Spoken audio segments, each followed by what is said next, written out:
मैं Hariprasad Agrawal, associate professor history, government college Bairod, आपका इस वीडियो में मैं पुनः स्वागत करता हूं। और आज मैं बीए पार्ट सेकंड के इतिहास द्वितीय प्रश्न पत्र के पेपर भारतीय संस्कृति के मूल आधार के भारतीय संस्कृति में प्रमुख धर्म टॉपिक पर अध्ययन करेंगे। जैसा हमने भारतीय संस्कृति के बारे में पूर्व में पढ़ा, भारतीय संस्कृति में विभिन्न धर्मावलंबी निवास करते हैं और विभिन्न धर्म के संबंध में मतांतर हैं। अतः यहाँ अनेक धर्म के लोग आज भी निवास करते हैं और भारतीय संस्कृति में मूल जो सनातन धर्म है उससे उत्पन्न वैदिक धर्म के साथ साथ जैन और बौद्ध धर्म, सिख और पारसी धर्म, ईसाई धर्म, सभी धर्मों को, मुस्लिम धर्म, सभी को यहाँ मान्यता है। तो आज हम इस क्रम में भारतीय संस्कृति के जो प्रमुख धर्म है, भारतीय संस्कृति के मूल आधार टॉपिक के वो पेपर के अंतर्गत, उसके अंतर्गत वैदिक धर्म का अध्ययन करेंगे। और इसमें हम ये देखेंगे कि वैदिक धर्म में धार्मिक जीवन उस समय किस प्रकार का था या वैदिक धर्म में मुख्य बातें क्या थी। जैसा नाम से स्पष्ट है, वैदिक धर्म हमारा सबसे प्राचीनतम धर्म है और वैदिक धर्म का मूल जो स्रोत है वो ऋग्वेद है, जो विश्व की सबसे प्राचीनतम लिखित रचना मानी जाती है। और उसके बाद 3 और वेद हैं और वैदिक साहित्य में अनेक ग्रंथों की श्रृंखला है। तो उन सब के आधार पर हम वैदिक धर्म का अध्ययन करेंगे। वैदिक साहित्य आर्यों के धार्मिक जीवन के क्रमिक विकास पर महत्वपूर्ण प्रकाश डालता है। इसमें आर्यों के प्रारंभिक विश्वासों के साथ साथ भारत में उनके बसने और उसके बाद विकसित आर्य संस्कृति में परिपक्व धार्मिक विश्वासों का उल्लेख भी मिलता है। सबसे पहले ऋग्वेद में या अन्य वेदों में जो देव समूह है, जिसमें देवी देवताओं के अनेक वर्ग भी बताए गए हैं, उसके बारे में हम अध्ययन करेंगे। और देव समूह में आर्य मूलतः चूंकि प्रकृति के उपासक और बहुदेववादी थे और उनको प्राकृतिक शक्तियों से ही जीवन शक्ति और मानसिक प्रेरणा मिली थी, उन्हें आर्यों के देवता के रूप में उन्हें आर्यों ने अपने देवता के रूप में स्वीकार कर लिया था। अपनी सभ्यता के प्रारंभिक काल में उन्होंने सर्वप्रथम आकाश और पृथ्वी की पूजा की और उनका विश्वास था कि इन दोनों की अनुकंपा से मानव जीवन संभव था। अतः वे दोनों की एक साथ पूजा करने लगे। इन दोनों को अन्य सभी देवताओं का जन्मदाता मान लिया गया था। प्रकृति की इन 2 शक्तियों का सरलतम मानवीयकरण था। इस प्रकार हम कह सकते हैं कि आर्यों ने अपने देवी देवताओं का मानवीयकरण भी किया था। मानवीकरण के सिद्धांत से प्रेरित आर्यों ने बाह्य जगत की अनेक शक्तियों को भी देव देवताओं का रूप दे डाला था। जैसे आकाश देवता को वरुण कहा जाने लगा। पृथ्वी और आकाश के मध्य में विद्यमान समस्त वस्तुओं में वरुण का वास मान लिया गया। और ऋग्वेद में वरुण के 2 रूपों का उल्लेख हमें मिलता है। एक रूप है सुख समृद्धि देने वाला और दूसरा रूप है विनाश और अभिशाप देने वाला। उसमें आसुरी शक्ति की भी कल्पना की गई है। और वरुण के साथ ही मित्र की भी पूजा की जाने लगी। आर्यों ने बहिर्जगत के प्रकाश का मानवीकरण करके उसे मित्र का नाम दिया और दोनों को संयुक्त रूप से मित्रा वरुण भी कहा जाने लगा। बहिर्जगत में सूर्य का महत्व भी किसी से कम नहीं है। अतः आर्यों ने इसे भी अपना देवता मान लिया और उसे संपूर्ण चर अचर का रक्षक तथा मनुष्यों में समस्त सत कर्मों का दृष्टा मान लिया गया। सूर्य के व्यापक रूप को सविता नाम दिया गया क्योंकि सूर्य केवल दिन में प्रकाश का द्योतक है। सविता में सूर्य का व्यक्त तथा रात्रि को अव्यक्त रहने वाला रूप दोनों ही सम्मिलित है। सविता को पाप मोचन देवता के रूप में भी माना गया। विष्णु नामक देवता को संसार का रक्षक माना गया। विष्णु के समान ही अग्नि का भी विविध महत्व रहा है और बड़े पैमाने पर इसकी प्रार्थना की जाती थी। ऋग्वेद में अग्नि की प्रार्थना के संबंध में 200 मंत्र हैं जो उसकी लोकप्रियता और उसके महत्व को प्रकट करते हैं। और यज्ञ में चूंकि अग्नि का विशेष महत्व था, इसलिए उसको पुरोहित, याज्ञिक और होता के नाम से भी पुकारा गया है। उन्हें देवताओं का मुख माना गया है क्योंकि उसी के द्वारा आहुति सभी देवताओं के पास पहुंचती है, और दाह कर्म के लिए भी अग्नि अनिवार्य थी। अग्नि को समस्त लोक के राक्षसों को भगाने वाला भी कहा गया है। आर्य लोग सोमरस के प्रेमी थे, इसलिए उन्होंने इसे भी देवता मान लिया। उसे सूर्य और विद्युत से उत्पन्न हुआ बताया गया, और इस संबंध में अनेक मंत्र हमें प्राप्त होते हैं। आंधी, तूफान और वर्षा का देवता इंद्र था। ऋग्वेद में इसे भी एक शक्तिशाली देवता माना गया है। उसे आकाश, अंतरिक्ष और पृथ्वी से भी अधिक बड़ा माना गया है। एक स्थान पर उसे वृत्र की हत्या करके बादलों में रुके हुए जल को मुक्त कराने वाला कहा गया है।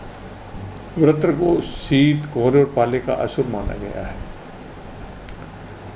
ऋग्वेद में इंद्र की प्रार्थना के संबंधित 250 ऋचाएँ हैं, और उपरिक्त देवी देवताओं के अलावा मारुत, वात, पर्जन्य, अश्विन, यम, रुद्र, पूषण आदि देवताओं का भी उल्लेख है। और देवियों में उषा, अदिति, सिंधु, आरुयानी और सरस्वती के नाम भी उल्लेखनीय हैं। उषा का अर्थ है अरुणोदय के पूर्व की बेला, अदिति का अर्थ है सर्वव्यापिनी प्रकृति, और आरुयानी का तात्पर्य वन देवी से है, और मानवीय बुद्धि का दैवीकरण सरस्वती के रूप में किया गया है। इस प्रकार आर्यों ने देवी देवताओं के वर्ग बनाए, और 33 देवी देवताओं का ऋग्वेद में हमें उल्लेख मिलता है, जिन्हें उन्होंने 3 वर्गों में बांटा है: आकाशीय देवता, अंतरिक्षीय देवता और पृथ्वी के देवता।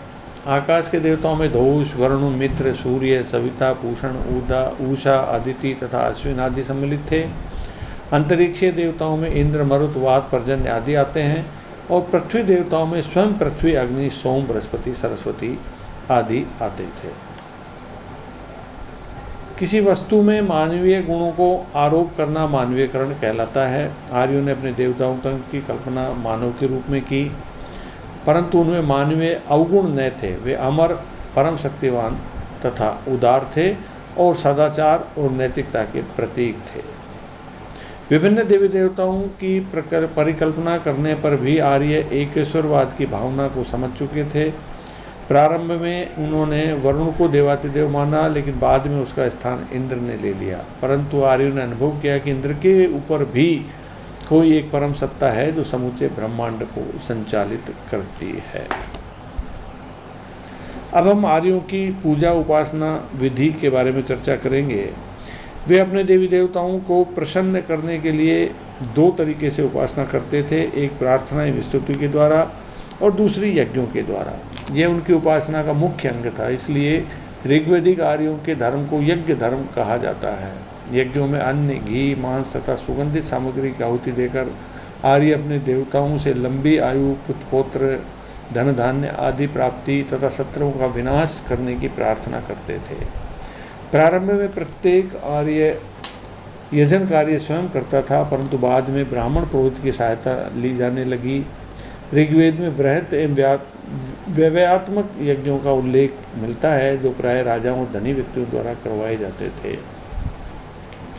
आर्यों का एक वर्ग यज्ञ के स्थान पर स्तुति को भी अधिक महत्व देता था। ऋग्वेदिक आर्य देव पूजा के साथ अपने पितरों की पूजा भी करते थे। ऋग्वेद काल में यद्यपि मंदिरों का निर्माण नहीं हुआ था और न ही मूर्ति पूजा प्रचलित थी, किंतु ऋग्वेद में एक स्थान पर 10 गायें देकर इंद्र की प्रतिमा लेने का उल्लेख अवश्य मिलता है। इससे ज्ञात होता है कि संभवतः वे मूर्ति पूजा से परिचित थे। उत्तर वैदिक काल में यज्ञों की जटिलता अपनी चरम सीमा पर पहुंच गई। कोई यज्ञ 2 वर्षों तक चलते थे, उनमें व्यय बहुत ज़्यादा होता था और उनमें अनेक प्रकार के कर्मकांड समाहित होते चले गए। इसलिए अब यज्ञों में बलि का महत्व भी बढ़ने लगा। उदाहरणार्थ अश्वमेध यज्ञ में अश्व और पुरुष में यज्ञ में पुरुष की बलि भी दी जाने लगी, और यज्ञों के कारण समाज में ब्राह्मणों की प्रतिष्ठा बहुत अधिक बढ़ गई थी। वैदिक धर्म में 5 महायज्ञ और 3 ऋणों का महत्व भी दर्शाया गया है। उसमें यह स्पष्ट किया गया है कि प्रत्येक व्यक्ति को प्रतिदिन 5 महायज्ञ करने पड़ते थे, जो इस प्रकार थे। ब्रह्म यज्ञ, इसे ऋषि यज्ञ भी कहते थे। इस यज्ञ के माध्यम से मनुष्य अपने प्राचीन ऋषियों के प्रति आदर भावना प्रकट करता था। और इसी यज्ञ के अवसर पर वह स्वाध्याय करने का नियम भी बनाया गया था। देव यज्ञ देवताओं के प्रति कृतज्ञता प्रकट करने के लिए किया जाता था। तीसरा भूत यज्ञ, इसके अंतर्गत पृथ्वी, जल, वायु, आकाश, प्रजापति, काम, विश्वदेवों आदि को भोजन की बलि दी जाती थी। चौथा पितृ यज्ञ, इस यज्ञ में पितरों के लिए तर्पण, बलिहरण अथवा श्राद्ध का आयोजन किया जाता था। और पांचवा मनुष्य यज्ञ, मनुष्य मात्र के प्रति उत्तरदायित्व एवं सहायता की भावना से इस यज्ञ का जन्म हुआ था। ये यज्ञ कोरे कर्मकांड नहीं थे, अपितु मनुष्य को समाज के प्रति उसके कर्तव्यों का बोध कराने वाले थे। उत्तर वैदिक काल में 3 ऋणों की कल्पना का भी विवरण है।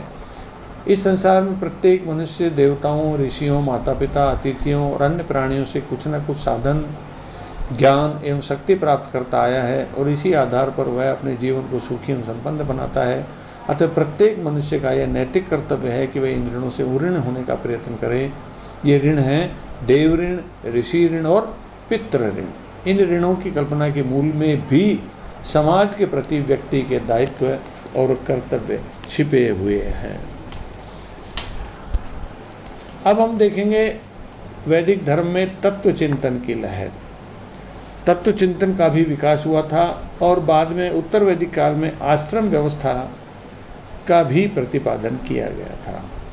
उत्तर वैदिक काल में जहाँ एक तरफ यज्ञ, बलि, कर्मकांड, संस्कार आदि पर अधिक जोर दिया जा रहा था, तो वहीं दूसरी तरफ तप एवं ज्ञान मार्ग का विचार भी प्रारंभ हो चुका था।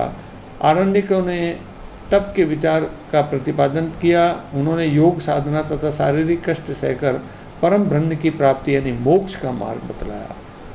उपनिषदों ने ज्ञान मार्ग का प्रतिपादन किया। दूसरे शब्दों में आध्यात्म विद्या या ब्रह्म ज्ञान, ब्रह्म, आत्मा, जन्म, मरण, जीवन के वास्तविक ध्येय आदि से संबंधित दार्शनिक सिद्धांतों का गहन चिंतन हमें उपनिषदों में मिलता है। उपनिषदों का मुख्य ध्येय मनुष्य का सच्चा ध्येय मोक्ष प्राप्त करना बताया गया है। मोक्ष आवागमन से अर्थात जन्म मरण के बंधन से छुटकारा दिलाता है। उपनिषद में स्पष्ट किया गया है कि आत्म तत्व को पहचाने बिना मोक्ष संभव नहीं है। मोक्ष के सिद्धांत के साथ उपनिषदों में कर्म एवं पुनर्जन्म की भी विवेचना है। उपनिषदों में कहा गया है कि मनुष्य जैसा कर्म करता है उसे वैसा ही फल भोगना पड़ता है, इसलिए मनुष्य को चाहिए कि वह अपने कर्मों को सुधारे। उपनिषदों में सृष्टि की रचना पर भी प्रकाश डाला गया है। उनका मत है कि सृष्टि पृथ्वी, जल, अग्नि, आकाश और वायु इन 5 तत्वों से बनी है और इन 5 तत्वों का स्वामी महातत्व है। यही महातत्व प्रकृति का मूल तत्व यानी परम ब्रह्म है। उत्तर वैदिक काल में यानी लेटर वैदिक काल में आश्रम व्यवस्था का प्रतिपादन किया गया था, जिसके अंतर्गत संपूर्ण जीवन काल को, मनुष्य के संपूर्ण जीवन काल को 4 आश्रमों में बांटा गया था ताकि मनुष्य एक योजना अनुसार जीवन व्यतीत कर सके। और इसके अंतर्गत 4 आश्रम, ब्रह्मचर्य आश्रम, गृहस्थ आश्रम, वानप्रस्थ आश्रम, संन्यास आश्रम का प्रतिपादन किया गया था और शूद्रों के लिए एकमात्र गृहस्थ आश्रम का ही प्रावधान किया गया था। ब्रह्मचर्य आश्रम जो जन्म से 25 वर्ष की आयु तक कहलाता था, यह उपनयन संस्कार से प्रारंभ होता था और इसमें विद्यार्थी ब्रह्मचर्य का पालन करते हुए गुरु के आश्रम में रहकर अपना शारीरिक, मानसिक और चारित्रिक विकास करता था। गृहस्थ आश्रम 26 से 50 वर्ष की आयु तक का होता था। धर्मशास्त्रों में से सर्वोच्च आश्रम माना गया है, क्योंकि वैदिक धर्म में यज्ञ प्रधान तथा कर्मकांड प्रधान होने के कारण इसके लिए पुत्र की आवश्यकता थी और पुत्र इसी आश्रम के द्वारा ही संभव था। और शेष तीनों आश्रम का भार गृहस्थ जीवन आश्रम पर ही था, इसीलिए इस आश्रम का विशेष महत्व माना गया है।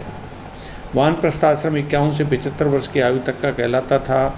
इस काल में मनुष्य को गृह त्याग कर सांसारिक जीवन को छोड़कर वन के वृक्षादि के नीचे रहकर अपना गुजारा करना पड़ता था। इसे शारीरिक तपस्या के साथ साथ वेदों तथा अन्य धर्म ग्रंथों का अध्ययन करना पड़ता था और इस प्रकार वानप्रस्थी मनुष्य जीवन का बड़ा साधनामय जीवन होता था।